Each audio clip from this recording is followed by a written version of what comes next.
чанарт анхаарна гэхлээр үнэхээр хүүхэд болгонд анхаарах юм байна.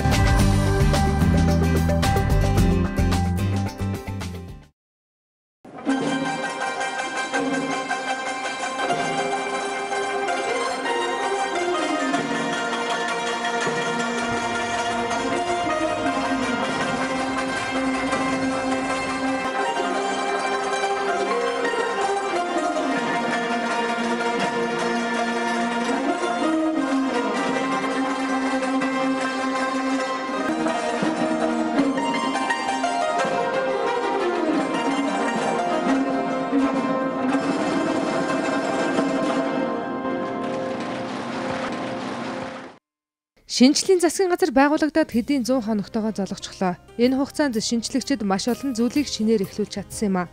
Тэр дундаа боловсрол шинжилгээ ухааны салбарт ямар шинжилэл хийсэн, энэ салбарт баримталж байгаа бодлогын талаарх мэдээллийг бид онцолж байна. Боловсрол шинжилгээ ухааны яам шинжлэлийн засгийн газар байгуулагдсанаас хойш 100 хоногийн хугацаанд чамлахааргүй их ажил амжуулсан. Энэ бүхнээ цэцэрлэг ерөнхий боловсролын болоод ихтэй сургуулийн эрхлэгч захирлууд болон оюутан сурагчдынхаа төлөөллийн өмнө тайлгсан нь бас нэгэн шинэлэг үзэгдэл байлаа. Боловсрол шинжилгээ ухааны яам боловсролын бодлогыг хүүхэд бүрт хүргэхийг зорж байна. Ингэхдээ хүүхэд бүрийг хөгжүүлэх хэрэгцээ шаардлага бий болсныг тодорхойлжээ. Өөрөөр хэлбэл хүүхдийн авьяас чадварыг нээх шаардлагатайг онцолж байна. Мэдээж энэ үйлсэд хүчин зүтгэх чадварлаг багш хүүхдээ ойлгож мэдэрдэг эцэгхийн оролцоог чухалчилж байна.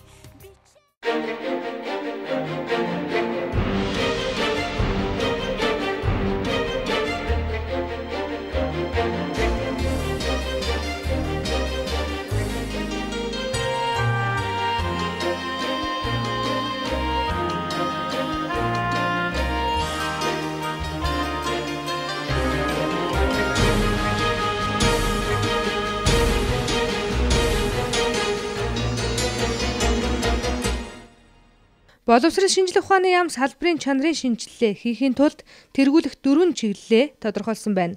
Нэгдүгээрт оюутан багш хүүхэд нэг бүрийг хөгжүүлэх бодлого хэрэгжүүлж тогтолцооны шинжилэл хийхийг зорж байна.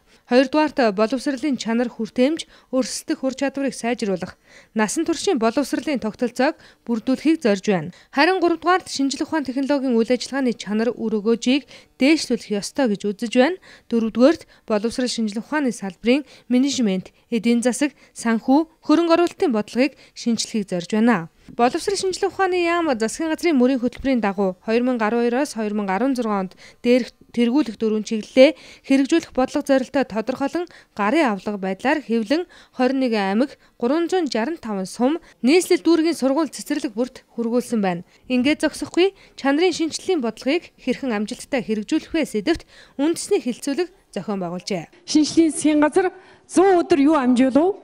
Энэ шинжлэлийн засгийн газрын одоо гол бодлогын гол төв болж байгаа боловсрол шинжилгээ ухааны салбар энэ 100 хоногт юу хийсэн? Энэ цаашлаад энэ суурин дээрээ тавьж байгаа зорилт одоо тавьж байгаа төлөвлөгөөнийхөө дагуу юу хийсэн бэ гэдэг та бүхэнд товч танилцуулгыг хүргэе.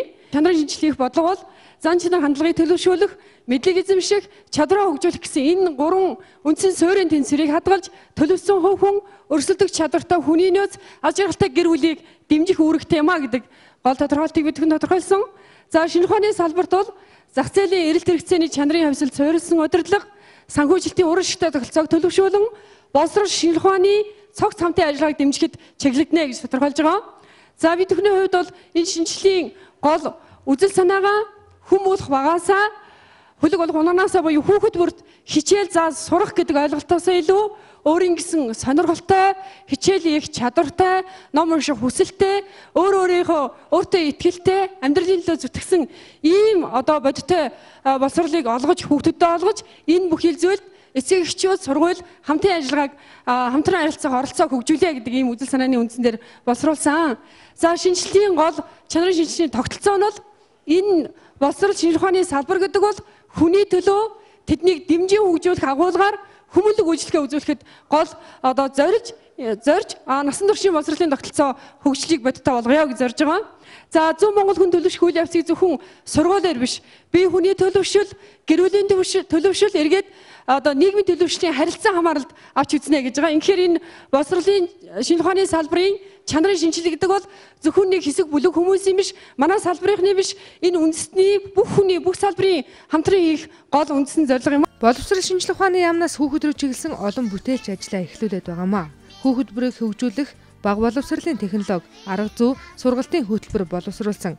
Үүнийгээ нийслэлийн эрдмийн өргөө 93, 44-р сургуулиуд дээр хэрэгжүүлж эхлээд байна. Мөн боловсрол шинжилгээ ухааны сайдын ном унших, арга зүйг түгээн дэлгэрүүлэх тухай, хүүхдийн авьяасыг нээж хөгжүүлэх арга хэмжээ авах тухай тушаал тус батлагдсан хэрэгжиж байна.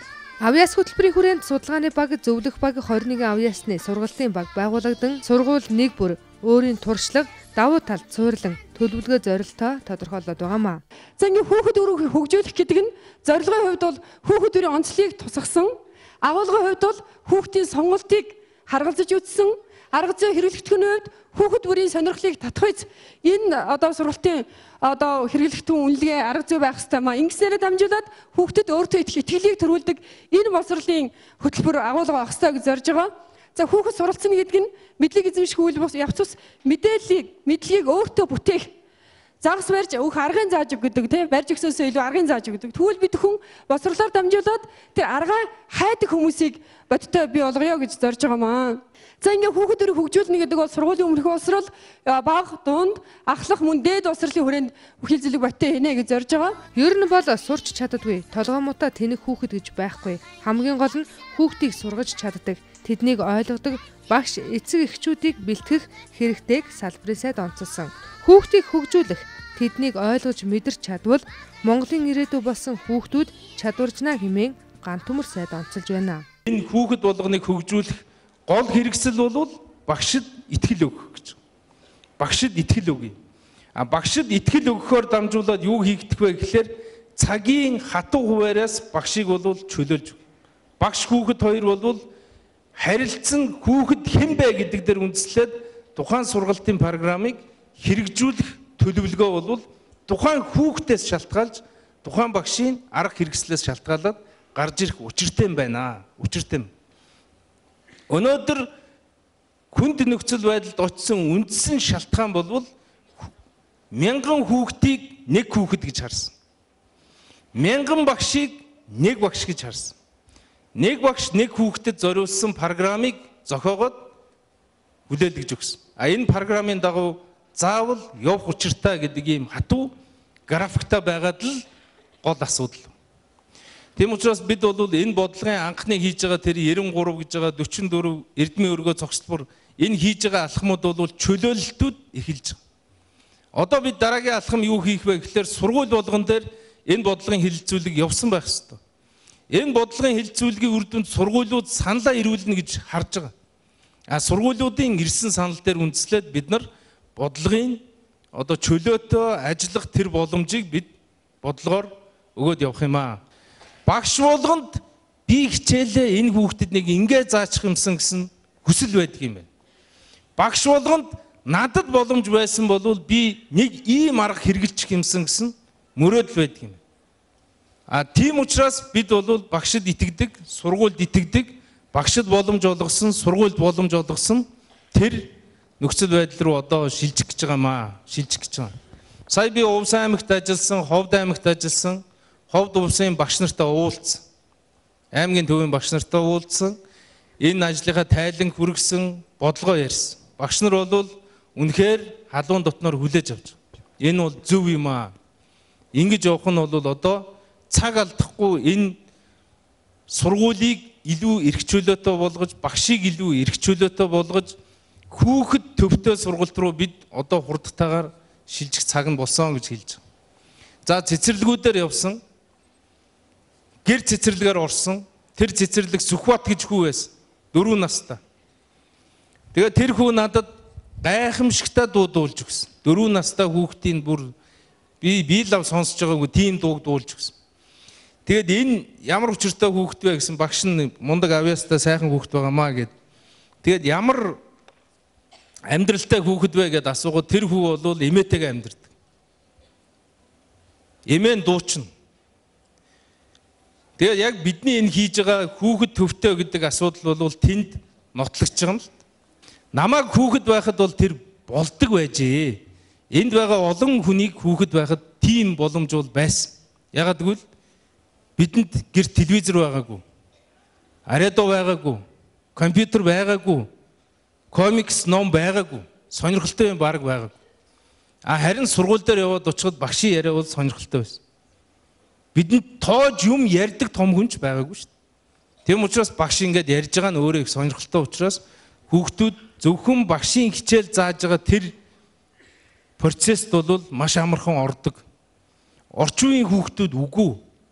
Одоогийн хүүхдүүдэд бол маш олон үздэг кино байна. Бүр 20-30 сувг гэрт нь байж байна.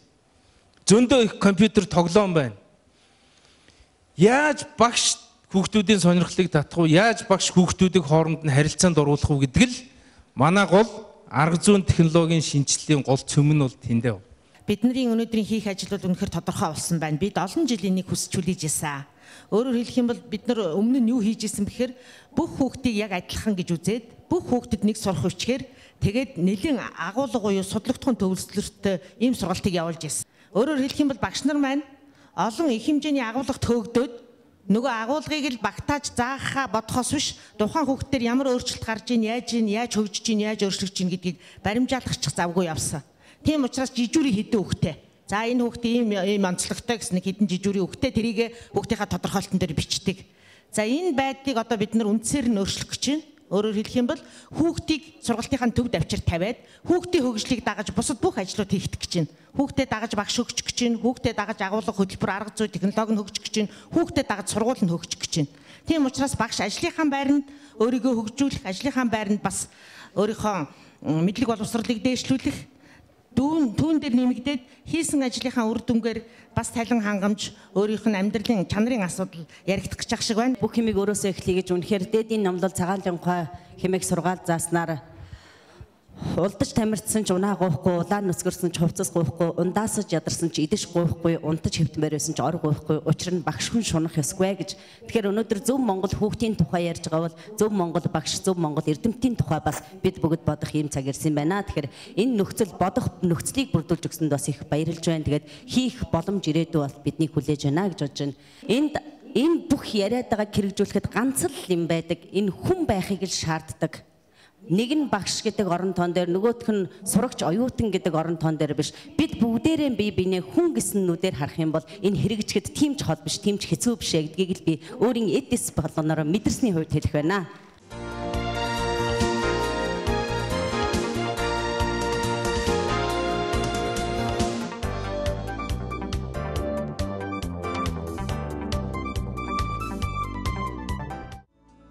Боловсралтай эрдэм мэдлэгтэй чадварлаг Монголын ирээдүг бэлтгэхэд багш сургууль хүмүүжүүлэгчдийн үүрэг оролцоо хамгийн чухал байдаг.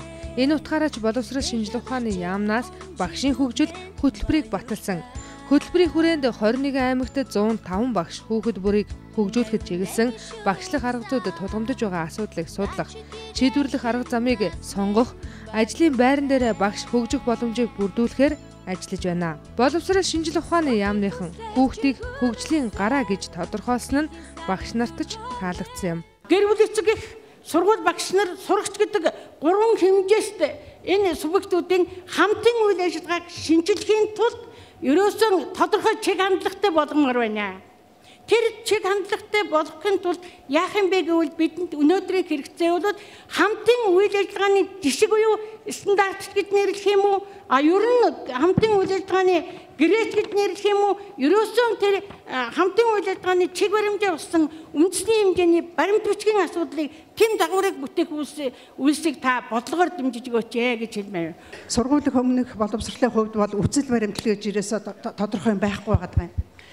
Тэгэхээр үзэл баримтлалаа эхлээд гаргаж ирж байгаад дараа нь тэр хөтөлбөр стандартын тэр боловсруулал их зүйтэй болох бах. Үзэл баримтлал дотор жишээлбэл юу яах вэ гэхээр хүүхэд гэдэг чинь хэм, бага насны хүүхэд гэдэг чинь яаж суралцдаг юм. За багшаа. Бид нэр ямар зарчим баримтлах ёстой гэх мэтлэн. Тэгээ энэ бүхэн дээр энэ шинжилгээний засгийн газар манай боловсрол шинжилгээ ухааны яам анхаарлах байхаа гэж найдаж байна.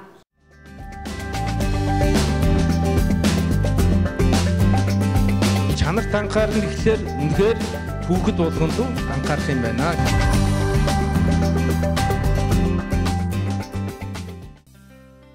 Боловсрол шинжилгээ ухааны яамнаас боловсролын шинжилгээний хүрээнд хүүхдийг сурч боловсрох орчин нөхцөлийг хүртэл анхааралд авсан юм а. Сургууль цэцэрлэгийн хүртээмжийг сайжруулах судалгаа хийж төлөвлөлт гаргасан юм. Учир нь шинээр барих шаардлага хангахгүй байгаа нийт 1200 барилгыг барихад нэг их 80-д 700 тэрбум төгрөг хэрэгтэй. Үүнийг улсын төсөв төсөл зээл тусламж концессийн хуулийн дагуу шийдвэрлэхийг салбарын яамныхан зорж байна. Энэ ажлынхаа эхлэл болгож цэцэрлэг сургуулийн хичээлийн байр болох дотуур байр, биеийн тамирын заалны, барилгын хүчин чадлын хомсдыг шийдвэрлэх, хангамжийг хэвийн болгох талаар хэрэгжүүлэх арга хэмжээний тухай улсын хурлын тогтоолын төслийг намрын чуулганаар хэлэлцүүлэхээр болсон нь давуу тал юм а. Үнэхээр хүүхэд сурч боловсрох аргагүй сургалтын орчин байгааг сурагчид салбарын сайдад уламжилж хүүхдийн эрхийн төлөө илүү их хийхийг хүсэж байна. Багш нарч хүүхдийн өмнө тулгамдж байгаа асуудлыг хүндсэн юм. Тэгээд юу юм бэ гэхээр би Баянгол дүүргийн сэтгэмж тогтолбор сургуулиас ирсэн. Манай сургууль 72 онд анх баригдчихсан. Сэтгэмж цогцлбор сургууль гэхэд үнэхээр шаардлага хангахгүй байгаа. Булан дохоо бүрэн цаан цогцсон мөөгөн цэрцэлсэн. Өвөл алхад хасах 5 градусын хүүтэнд байдаг. За тэгээд урлаг заал, спорт заал байдгүй. Энэ үнэхээр нэг сурагчдын дээр суралцах боломж тэр үүргийг бидний эрх үүргийг хааж байгаа гэж би ойлгож байгаа. Тэр сургуульд 2000 сурагч надаас гадна 2000 сурагч суралцж байгаа. Тэр хүүхдүүдийн эрхийг би богдуулмааргүй байна. Бити боогооч гэж хэлмээр байна. Тэгээд манай сургууль дээр очиж үзээд нөхцөл байдалтай танилцаад тэр дулааны шугамд нь холбоод тэр олон сургууль барина гэдэг байгаа манай сургуулийг ч гэсэн тэр хараад тэр нөхцөл байдалтай мань танилцаад одоо тэр 2000 хүүхдийн төлөө тэр хүүхдийн ирээдүйн төлөө юм хийж өгөөч гэж би хүсмээр байна. Захын сургуулийн явж байгаа тэр унааны асуудал, автобусны асуудлыг маш сайхан шийдэж өгсөн юм билээ. Манай 117 дугаар сургууль тийшээ чиглэлтэй ер нь захын сургуулийн хорооллын автобусны асуудлыг яг одоо манай сургуулийн захиргаа бол хөөцөлтөд яваад байгаа. Санзай арц цогоотын чиглэлийн автобусууд ирээсний тоог нэмж өгөөч гэж манай захирал маань гүйгээл байгаа. Ер нь манай захирал тэмцлэг болохоор тийм одоо хариултыг та бүхэн бас нэмжиж өгөөрэй гэж өөрөөсөө хүсэж байна. Мэдээллийн 900 ирж хүүхэд багчууд компьютер ашиглаж интернетээр мэдээлэл олж авах болсон. Гэхдээ зарим тохиолдолд интернетээс болж бүтэхгүй, босромог мэдээ цуглуулж бас компьютерийн элдв тоглоомд донтох нь энүүхэнд болсон юм а. Иймээс шинжлэлийн засгийн газрын боловсрол шинжилгээ ухааны яамнаас хүүхдийг интернетийн аюулаас хамгаалах сарын аян зохион байгуулсан. Ингэж нийслэлийн цагдаагийн газартай хамтран компьютер тоглоом, интернетийн төвийн үйл ажиллагаанд шалгалт хийж хүүхэд багчуудад зөв зохистой хэрэглээг мэдрүүлэх лекц хүртэл зохион байгуулсан нь бас нэгэн давуу тал юм а. Ингээд зогсохгүй боловсрол шинжилгээ ухааны яам хүүхдийн хоол унааны асуудалд ч анхаарч бэрхшээлийг даван туулах гарцыг боловсруулад байна. Сургууль цэцэрлэгийн хүүхдийн үдийн цай хоолны хөтөлбөр байж байгаа. Тэгэхээр хүүхдийн одоо эрүүл мэнд гэдэг бол хүүхдийн ирээдүй гэдэг бол тэр эрүүл мэнд хооллох гэдэг бол асар чухал ажил багталтай. Тэр хүүхдээ эрүүл байхын тулд эрүүл хооллолт байж хэвээр. Тэр үднээсээ бид хүн засгийн газрын 10 сарын 27-ны өдрийн тогтоолоор хүүхдийн нэг одоо сургууль цэцэрлэгийн үдийн цаг сургуулийн үдийн цаг бол 1-5 дахь ангийнхад 400 байсныг 600 болгож 50% нэмсэн. Цэцэрлэгийн хоолны мөнгийг бол 1650 болгож 24 цагийн цэцэрлэгийн хүүхдийн мөнгө бол 2400 болгож ингэж нэмсэн байж байгаа. Энэ үхэл зүйл одоо үдийн цай бол 13 оны 1 сараас эхэлнэ. Цэцэрлэгийн хоол бол одоо хэрэгжээд явж байгаа. За ингэж цаашдаа бид хүн үдийн цай хоолны хөтөлбөрт хяналтыг сайжруулж, чанарыг сайжруулах, стандартыг тавих гэх мэт олон үйл ажиллагаа бид хийхээр төлөвлөж байна. Сургуулийн автобус одоо нийт 2793 хүүхэд бол автобусаар одоо хоол боломжгүй хүүхдүүд бол автобусаар сургуульд очдог боллоо. Бас хүүхдийн аюулгүй байдал гэдэг үднээсээ 86 сургуулийн 76 мянган гаруй хүүхдэд одоо цүнхний засваруулагч буюу тэр тэмдэгт тарааж хүүхдийг аюулаас хамгаалах энэ хөтөлбөрүүдийг бас нийслэлийн боловсролын газрын амжилттай хэрэгжүүлсэн. За ингээд энэ хүртээмжтэй холбоотой зүйл юу вэ гэхээр сургалтын орчин бол хүүхдийн аюулгүй, ажиргалтай байх, эцсийн сэтгэл амар байх тэр орчныг бид хүн бүрдүүлэх ёстой гэдэг үднээсээ сургуулийн дотоод орчны стандартуудыг ирээд цаашдаа бид хүн баталж энийг батаа хэрэгжүүлэхийн төлөө зорино. Боловсрол шинжилгээ ухааны яам 2014 онд Монгол Германы хамтарсан технологийн дээд сургуулийг манай улсад байгуулна. Түүнчлэн сургалтын төрийн сангийн зээлээр суралцуулах, оюутан сонгон шалгаруулах ажлыг ил тод нээлттэй шинэлэг хэлбэрээр зохион байгуулж, өндөр хөгжилтэй орны шилдэг ихтэй сургуульд 17 иргэнийг боловсрол шинжилгээ ухааны сайдын тушаалаар суралцуулахар болсон байна. Түүнчлэн оюутны хотхон байгуулах, оюутны сургалтын чанарыг ахиулах тал дээр ч анхаарна. Боловсрол шинжилгээ ухааны яам шинжилгээний гараагаа эхлүүлж, ихтэй сургуулийн сургалтын чанар оюутны нийгмийн асуудалд анхаарсан нь оюутан багш нарт ч таалагдсан байна. За боловсрол соёлын шинжилгээ ухааны сайд болон шинжилгээний баг зориулж хэд хэдэн юм албан санал хэлье гэж бодсон юм аа. Ер нь бол дээд боловсролыг чанартай болгох үнэхээр одоо чанарын шинжилгээ хийж бодож байгаа бол энэ дээр хэд хэдэн асуудал дээр анхаармаар байна. За хамгийн түрүүнд дээд сургуулийн ихтэй сургуулийн багш гэж хүн ямар шаардлагыг хангаж одоо ихтэй сургуулийн багш болох ёстой юм бэ? Өнөөдөр нийт ихтэй сургууль багшиж байгаа залуу багш нар бол дөнгөж сургуулаа төгсөөд тухайн сургуулийн санал болгох юм бол одоо ихтэй сургуулийн багш болдог. Ингээ багш нар бол маш чанаргүй байна. Энийг бол дээд сургуулийн багш нарыг бол чанартай болгох чиглэлээр яам тодорхой стандарт тогтоож өгөөч гэж санал тавьмаар байна. За хоёрдугаар асуудал нь сайд хэрэг зориг гаргах юм бол энэ төрийн эмчийн бүх ихтэй сургуулийн захирлуудыг шинжилээч. Энийг шинжлэхгүй бол өнөөдөр дээд боловсролын шинжилэл дөрвтөө явж өгөхгүй байна. Үүнийг зоригтой шинжлэх хэрэгтэй байна гэсэн ийм асуудлыг оруулж байна. За дараад нь ер нь оюутнууд бол ном уншихгүй байл гэдэг. Гэтэл бол ихтэй сургуулийн номын сангаар орох бол маш олон оюутан ном уншиж байгаа. Өнөөдөр сургууль дээр оюутныг өглөө 8 цагаас өдөр 4 цаг хүртэл байлгаад үдээс хойш сургуулиасаа хөөдөг битээ байгаа чи. Ерөөсөө сургууль дээр оюутан өглөө 8 цагаас орой 10 цаг хүртэл байх энэ боломжийг хангаж өгтлээр боловсролын тодорхой алхам хийж оюутны номын сан байгуулж өгөөч. Оюутны номын сан 24 цагийн номын сан байх хэрэгтэй байна. Урд нь бид нар энийг одоо Улаанбаатар хотын номын сан дээр бол хэрэгжүүл зохион байгуулж ирсэн. Цэцэрлэг баг сургуулийн эцэг эхээс нь мөнгө аваач. Бид нар энийг төлмөр байна. Тэгэхэд энийг өгдгөө мөртлөөсөө ингээд нөгөө төсөв нь хүрдгүүгээд яриад байдаг. Коммунизм үед гэсэн бид нар 50 төгрөг ээж аав маань ингээд төлдөг байсан тийм ээ. За хоёрдугаар юу бол энэ их сургуультай холбоотой. Тэгэхээр энэ Монголын их сургуулиуд энэ улсын их сургуулиуд төсөв үнэхээр бага байна.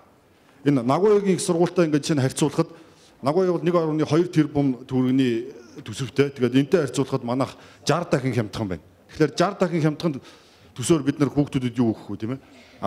Нагуягийн сургуулийн төлбөрөөр 7% нь орж ирдэг төсвийнх нь. Тэгэхээр энэ сургууль Японы сургуулиуд хямдхан барьж болоод байна шүү дээ. $6,000 барьж болоод байна. Монгол Улсын ерөнхий сайд Алтан хуйгийн санаачлагаар чанартай дээд боловсрол судалгаанд суурилсан их сургуулийн тогтолцооны шинжилэл, нийгэм эдийн засаг хөгжлийн эрэлтэд суурилсан шинжлэх ухааны технологийн хөгжлийн шинжилэл, багц цаг хэрэгжилт боломж сэдвт уулзалт хэлцүүлгийг зохион байгуулсан юм а. Боловсрол шинжлэх ухааны яам шинжлэх ухааны салбарт анхаарал хандуулж эхлээд байна. Монгол судлалын өрөөгөөжийг нэмэгдүүлэх, дэлхийд дахинд сурталчлах зорилгоор Монгол судлалыг дэмжих сан байгуулахаар ажиллаж байна. Эрдэм шинжилгээний ажилтны зэрэг дэвийн тодорхойлолт, нийтлэг шаардлага, шалгуур үзүүлэлтэнд нэмэлт өөрчлөлт оруулж, боловсрол шинжлэх ухааны сайдын тушаалаар мөн баталсан байх юм. Мөн залуу эрдэмтэн судлаачдын дунд хүрэл тогоот эрдэм шинжилгээний бага хурал шинжлэх ухааны 6 салбараар зохион байгууллаа.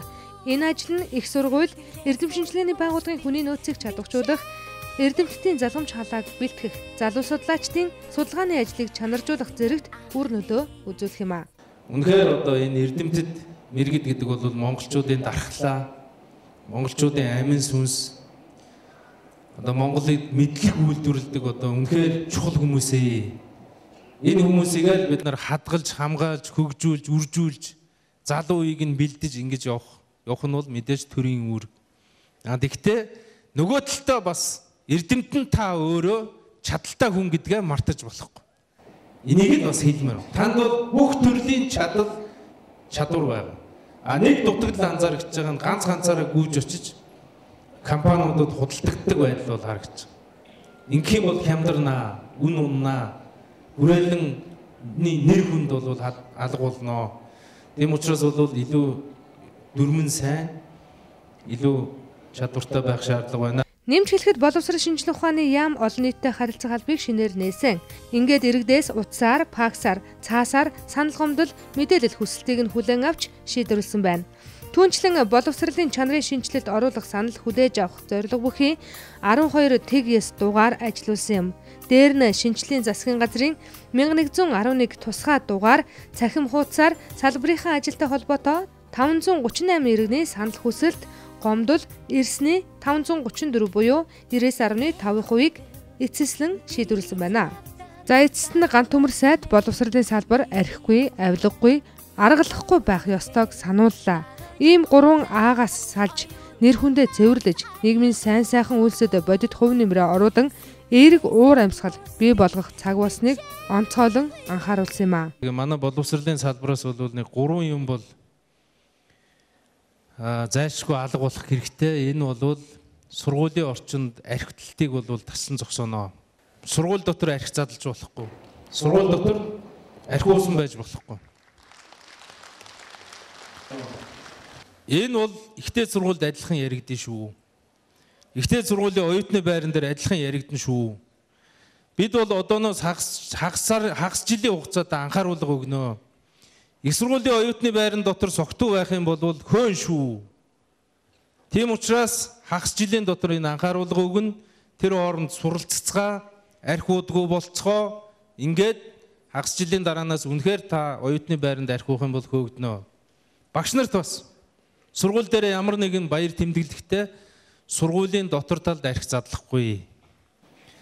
Сургуулийнхаа арга хэмжээнд дээр архи үнэртүүлж ирэхгүй. Энэ хоёртоо одоо хагас жилийн хугацаанд дасцгаа гэдэг ийм үүргүүдийг бол бид гаргаж өгч байгаа. Ингээд энэ хооронд дас сураад ав. Тэгээд хагас жилийн дараанаас бол өршөөл байхгүй.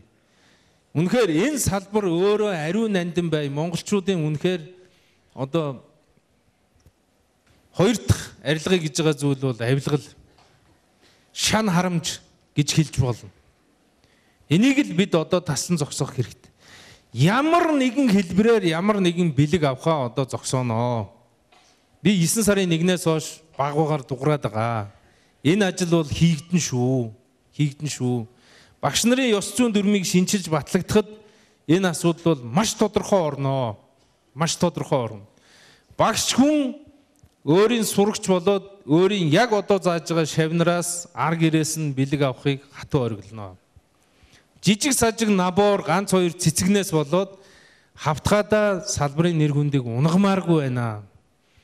Ямар нэгэн байдлаар их сургуулийн эсэлттэй холбоотой хэн нэгэн арын хаалга хэрэглэхийг бол тассан зогсооно. Мэдээллийн системээ бид нар ашиглан бүх бүртгэлийг нарийн хийн. Бидэнд бол эсэлтэнд орох гэж байгаа хүүхдийн бүртгэл байна. Ямар чадвартай бэ гэдэг дүгнэлт ч байна. Амархан байна. Одоо бол технологи хөгжсөн байна. Хаана орох боломж байна уу гэдгийг бид бол бас харж байна. Тэгээд боломжгүй байдлаар зохицуулт хийх юм бол тэр ихтэй сургууль болоод манай яамны харьяа байгууллагт ажиллаж байгаа хүмүүсийг бол зогсооно гэдгийг бол тодорхой хэлмээр байна. Ер нь бол энэ салбар 3 дахь салах зүйл бол аргалах байдлаас салах хэрэгтэй. Дандаа нэг аргалдаг тийм дүр зураг харагдаад. Багш нь шаваа аргалдаг, шав нь багшаа аргалдаг, шав нь эцгээхээ аргалдаг, багш нь захирлаа аргалдаг, захирал нь яамаа аргалдаг, дарга аргалдаг, дарга нь буцаад ингээд. Ялангуяа дүн тавих. Дүн тавих. Бид бол жишээлбэл бага ангид тэр дүнгийг бол ерөөсөө байхгүй болгож. Акцийг нь гаргаад яваад бай. Тэр тухай одоо манай энэ судлаачид ярих баг. Дунд ангиас бол мэдээж дүн тавигдана. Тавигч байгаа дүн бол хизээ ямар шалгалтын дүн бэ гэдгээ хэдүүлээ гаргаад тэрийг бол үнээр нь л тавих хэрэгтэй.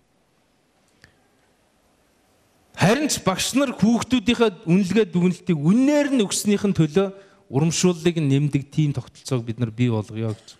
За шинжиллийн засгийн газрын 100 хоногт боловсрол шинжлэх ухааны яам чамлахааргүй олон ажил хийж амжуулсныг бид дээр дурдлаа. Цаашидж хэрхэн яаж ажиллахаа тодорхойлоод амжсан байна. Энэ бол ололт. Эрдэм мэдлэгтэй боловсролтой чадвартай Монгол хүн энэ улсын ирээдүй. Монгол улс хөгжин дээшлэхийн эхлэл юм а.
цэцэн цогцлбор сургуулийн бүжгийн уран хэлхий хамтлаг удирдсан багш соёлын тэргүүний ажилтсан Эрв Мөвчөр.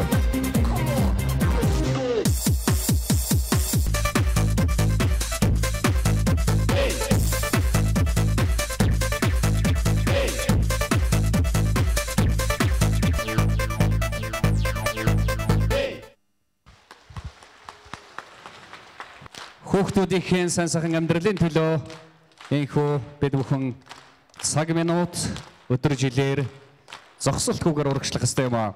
Монгол улсын шинжилгээний засгийн газар 100 хоног дээрээ тэр тусмаа улс их орны луучин болсон, цохилох зүрхэн болсон боловсрол шинжилгээ ухааны салбарын шанарын шинжилгээний тайлан хилцүүлэг энэхүү өндөрлөж байна. Хүрэлцэн ирсэн багш нартай баярлалаа. Агадуу та бүхэндээ баярлалаа. Амжилт сайн сайхныг хүндэтгэн хүсье өрөөе.